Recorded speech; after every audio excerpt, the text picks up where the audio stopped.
நடிகர் சங்க பொதுக்குழுவில் பல்வேறு தீர்மானங்கள் நிறைவேற்றப்பட்டன. சென்னையில் 69வது நடிகர் சங்க பொதுக்குழு கூட்டத்தில் தீர்மானங்கள் நிறைவேற்றப்பட்டன. நடிகர் சங்க உறுப்பினர்களின் குழந்தைகளுக்கு கல்வி உதவித்தொகை வழங்கிய நடிகர் ரஜினி பொதுக்குழுவில் நன்றி தெரிவித்து தீர்மானம் நிறைவேற்றப்பட்டது. சென்னையில் 69வது நடிகர் சங்க பொதுக்குழுவில் பல்வேறு தீர்மானங்கள் நிறைவேற்றப்பட்டன. மறைந்த 70 நட்சத்திரங்களுக்கு அஞ்சலியும் செலுத்தப்பட்டது. சென்னையில் 69வது நடிகர் சங்க பொதுக்குழுவில் பல்வேறு தீர்மானங்கள் நிறைவேற்றப்பட்டன. மறைந்த நடிகர்கள் ராஜேஷ், டெல்லி கணேஷ், ரோபோ சங்கர் உள்ளிட்ட 70 நட்சத்திரங்களுக்கு கூட்டத்தில் அஞ்சலியும் செலுத்தப்பட்டது. சென்னையில் நடைபெற்ற 69வது நடிகர் சங்க பொதுக்குழுவில் ஏராளமான தீர்மானங்கள் நிறைவேற்றப்பட்டன.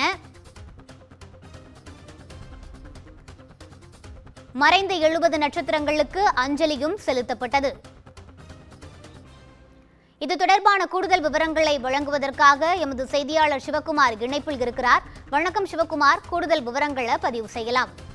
69வது ஆண்டு நடிகர் சங்க பொதுக்குழு கூட்டமானது இன்னைக்கு சென்னையில நடைபெற்றது. இந்த பொதுக்குழுவுல விஷால், நாசர், கார்த்தி உள்ளிட்ட முக்கிய நிர்வாகிகள் வந்து கலந்துக்கிட்டாங்க. பொதுக்குழு கூட்டத்தை பொறுத்த மட்டும் மறைந்த நடிகர்கள் ராஜேஷ், அதே மாதிரி டெல்லி கணேஷ், ரோபோ சங்கர் உள்ளிட்ட 70 நட்சத்திரங்களுக்கு அஞ்சலி செலுத்தப்பட்டது. பழம்பெரும் நடிகையான எம்என் ராஜத்துக்கு வாழ்நாள் சாதனையாளர் விருதானது வழங்கப்பட்டது. மேலும் தேசிய விருது பெறவுள்ள ஊர்வசி, எம்எஸ் பாஸ்கர், ஜிவி பிரகாஷ் ஆகியோர் வந்து கௌரவிக்கப்பட்டாங்க. பல்வேறு தீர்மானங்கள் நிறைவேற்றப்பட்டுள்ள நிலையில, அதாவது இந்த தீர்மானங்கள் அப்படின்னு சொல்லும்போது என்ன ஆகுது அப்படின்னா, கடந்த வருடம் வந்து அதாவது நிர்வாகிகள் பட்டியல், அதாவது 2025 ஆண்டு பிப்ரவரி மாதம் நிர்வாகிகள் பதவி காலம் முடியிருந்த நிலையில 3 ஆண்டுகளுக்கு நீட்டிக்கும் தீர்மானமானது, அதாவது மேலும் 3 ஆண்டுகளுக்கு 2024 செப்டம்பர்ல 8 அன்னைக்கு வந்து நடைபெற்ற பொதுக்கூட்டத்தில் ஒரு தீர்மானம் ஏற்றப்பட்டது. தற்போது இருக்கக்கூடியவங்க இன்னும் 3 வருஷத்துக்கு நீட்டிச்சுக்கிற மாதிரி ஒரு தீர்மானமானது நீட்டிக்கப்பட்டது. இந்த நீட்டிப்பு குறித்து விவாதிக்கப்பட்ட நிலையில தீர்மானங்கள் மற்றும் நடவடிக்கைகளுக்கு அந்த நடவடிக்கைகளுக்கு நன்மை செய்யும் வகையில முதல்வர் வந்து துணை முதல்வர் ஆகியோருக்கு பொதுக்குழுவில் வந்து நன்றி தெரிவிக்கப்பட்டது. நடிகர் ரஜினிகாந்த் குழந்தைகளுக்கு கல்வி உதவி அளித்ததை போல பொதுக்குழுவில் மனவிட்டு எல்லாரும் பாராட்டினாங்க. ஆண்டறிக்கையை பொறுத்த மட்டும் வரவு செலவு கணக்கு அறிக்கை ஒப்புதல் அளிக்கப்பட்ட ஒரு சூழ்நிலையில கிருஷ்ணா ரவீந்திரன் வந்து சட்ட ஆலோசகராக நியமிக்கப்பட்டிருக்கிறாரு. அதே மாதிரி பாத்தீங்கன்னா நடிகர் சங்க உறுப்பினர்கள் மீது அவதூறு பரப்புனா கடும் நடவடிக்கை எடுக்கப்படும் சொல்லி தீர்மானமானது நிறைவேற்றப்பட்டது.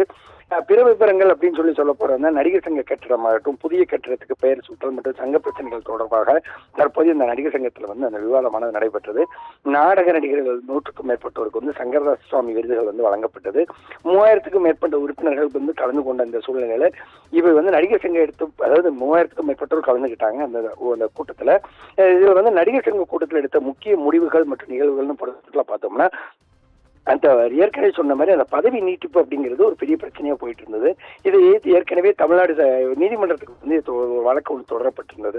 அந்த வழக்கு தரப்புல வந்து பொதுக்குழுவுக்கு தற்போதைய நிர்வாக குழு கூட முடிவெடுக்க தடை விதிக்கணும்னு சொல்லிதான் அதுல வந்து வாதமாச்சு. இந்த புதுக்குழு ஒப்புதலோடு தீர்மானமானதாகவும் கட்டிட பணிகள் நடந்து வர்றதால தேர்தல் தாமதப்பட்டமாகவும் தான் விளக்கமளிக்கப்பட்ட சூழ்நிலை. இதுக்கு மேற்கொண்டு யாரேனும் நீதிமன்றத்தை அணுகும் பட்சத்துல நாங்கள் நீதிமன்றத்திற்கு வந்து அணுகிக்கிட தயார் அப்படிங்கிற மாதிரி நடிகர் சங்கம் தரப்புல தெரிவிக்கப்பட்டிருக்குது. ரூபி, விவரங்களுக்கு நன்றி சிவகுமார்.